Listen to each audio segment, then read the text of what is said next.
Hello friends, ഇന്ന് നമ്മൾ പരിചയപ്പെടുന്നത് ഓപ്പണായിട്ട് നമുക്ക് വെക്കാൻ പറ്റുന്ന മോട്ടറിൻ്റെ സ്വിച്ച്, അത് DP സ്വിച്ച് 32 ആംസിൻ്റെ അതിൻ്റെ ഫുൾ ഡീറ്റെയിൽ കണക്ഷൻസ് കാര്യങ്ങൾ എങ്ങനെയുള്ള ഡീറ്റെയിൽസാണ് നമ്മൾ ഇന്നത്തെ വീഡിയോയിൽ ചെക്ക് ചെയ്യുന്നത്. ഈ ജി എമ്മിൻ്റെ മോഡലാണ് വന്നിരിക്കുന്നത്. അത്യാവശ്യം നല്ല ക്വാളിറ്റി വരുന്ന പ്രൊഡക്ട്സാണ്. അതിൻ്റെ ഡീറ്റെയിൽസും റേറ്റും കാര്യങ്ങളൊക്കെ ജസ്റ്റ് ഒന്ന് പരിചയപ്പെടാം. ഇതിൻ്റെ MRP കൊടുത്തിരിക്കുന്നത് 236 കൊടുത്തിരിക്കുന്നത്. DP സ്വിച്ച് 32 ആംസ്, DP എന്ന് കറക്റ്റായിട്ട് മാർക്ക് ചെയ്തിട്ടുണ്ട്. DP സ്വിച്ച് സർഫസ് വരുന്ന രീതിയിലാണ്, അതായത് പുറത്ത് നമുക്ക് വെക്കുന്ന രീതിയിൽ വരുന്ന ടൈപ്പാണ് വരുന്നത്. പിന്നെ അതിൻ്റെ കൂടാതെ തന്നെ ഇൻഡിക്കേറ്ററും കൂടി വരുന്നുണ്ട്. 246 MRP കൊടുത്തിരിക്കുന്നത്. നമുക്ക് 200 രൂപയ്ക്കാണ് നമുക്കിത് കിട്ടിയിരിക്കുന്നത്. അതായത് മാർക്കറ്റിൽ നിന്ന് തന്നെ നമുക്ക് 200 രൂപയ്ക്കാണ് നമുക്കിത് വാങ്ങിക്കാൻ കിട്ടിയിരിക്കുന്നത്. പല ഷോപ്പുകളിലും പല റേറ്റ് വരാറുണ്ട്. ഒരു 180 രൂപ തൊട്ട് 200 രൂപ വരെയാണ് അതിൻ്റെ റേറ്റ് വരുന്നത്. ഇനി നമ്മളിത് നോക്കി അറിയാൻ പറ്റും. അതിൻ്റെ ബാക്ക് സൈഡ് സെറാമിക്കാണ്. ഇതതിൻ്റെ സ്വിച്ച് കാര്യങ്ങൾ വരുന്നത്. ഇതിൻ്റെ ബാക്ക് സൈഡ് കണ്ടോ, ഇവിടെയാണ് നമ്മൾ കണക്ഷൻസ് വരുന്നത്. നമുക്ക് ഫ്രണ്ടിൽ ഈ ലൈറ്റും അതുപോലെ തന്നെ ഈ പറയുന്ന മോഡ്യൂൾസ് മാത്രമേ നമുക്ക് ഓപ്പൺ ചെയ്യാൻ കാണാൻ പറ്റുള്ളൂ. ബാക്കി വയർ കാര്യങ്ങളെല്ലാം നമുക്ക് അതിൻ്റെ നീറ്റായിട്ട് അതിൻ്റെ ഉള്ളിൽ തന്നെ കൊടുക്കാൻ സാധിക്കും. അതായത് എൻ്റെ സ്വിച്ച് വരുന്നത് ഇങ്ങനെയാണ് വരുന്നത്. ഓൺ ഓഫ് സ്വിച്ച് ബട്ടൺസ് ആണ് വരുന്നത്. പിന്നെ അത് കൂടാതെ നമ്മൾ ഓൺ ചെയ്യുന്ന സമയത്താണ് ഇൻഡിക്കേറ്റർ വർക്ക് ചെയ്യുന്നത്. GM എന്ന് കറക്റ്റായിട്ട് മാർക്ക് ചെയ്തിട്ടുണ്ട്.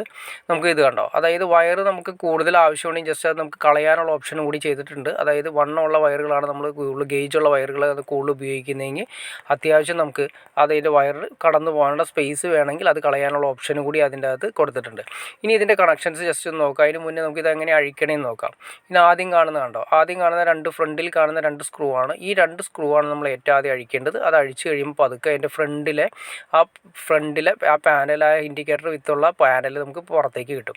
ഇൻഡിക്കേറ്റർ അതുമായിരിക്കും വന്നിരിക്കുന്നത്. ഇൻഡിക്കേറ്ററിന് വേണ്ടിയിട്ടാണ് 2 സ്പ്രിങ് കൊടുത്തിരിക്കുന്നത്. ഈ 2 ബോൾട്ടിലാണ് അത് ടൈറ്റ് ആവുന്നത്. കണ്ടോ, ഈ 2 സ്പ്രിങ് ആണ് ഇൻഡിക്കേറ്ററിന് വരുന്ന ഫേസ് ന്യൂട്രലും വർക്ക് ചെയ്യുന്നത്. അത് കറക്റ്റ് എവിടെ ടച്ച് ചെയ്യുന്നത് ഞാൻ കറക്റ്റായിട്ട് പറഞ്ഞു തരാം നിങ്ങൾക്ക്. ആദ്യമേ തന്നെ ഇതാണ് അതിൻ്റെ ഉൾവശം വരുന്നത്. DP സ്വിച്ചിൻ്റെ ഉൾവശം വരുന്നത്.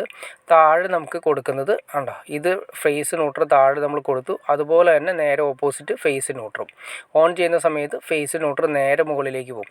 ഏത് സൈഡാണ് നമ്മൾ ഫേസ് കൊടുക്കുന്നത് അതേ സൈഡ് തന്നെ നേരെ മുകളിലും ഫേസ് തന്നെ കൊടുക്കണം. അതായത് വരുന്നത് ഇപ്പോൾ DBയിൽ നിന്ന് ഡയറക്റ്റ് സർക്യൂട്ട് വരുന്നുണ്ടെങ്കിൽ അതിൻ്റെ ഇപ്പോൾ നമ്മൾ ഈ ഫേസ് ന്യൂട്രലും താഴെ കൊടുത്തു. ആ മോട്ടറിലേക്ക് പോകുന്നത് ഫേസ് ന്യൂട്രലും മോട്ടറിലേക്ക് പോകാനുള്ള ഓപ്ഷൻ.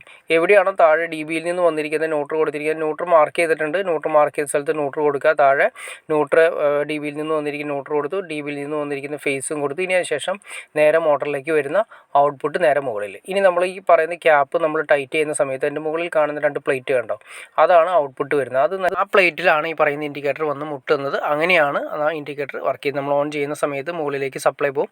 അതായത് ഇൻപുട്ട് നമ്മൾ കൊടുക്കുന്നത് DBയിൽ നിന്ന് വന്നിരിക്കുന്ന ഫേസ് ന്യൂട്രൽ കൊടുക്കുന്ന താഴെ, ഔട്ട്പുട്ട് മോട്ടറിലേക്ക് പോകുന്ന ഫേസ് ന്യൂട്രലും പോകുന്ന മുകളിലത്തെ ആ നെറ്റ് ബോൾട്ടിൽ. ഇതാണ് ഇതിൻ്റെ കണക്ഷൻസ് വരുന്നത്.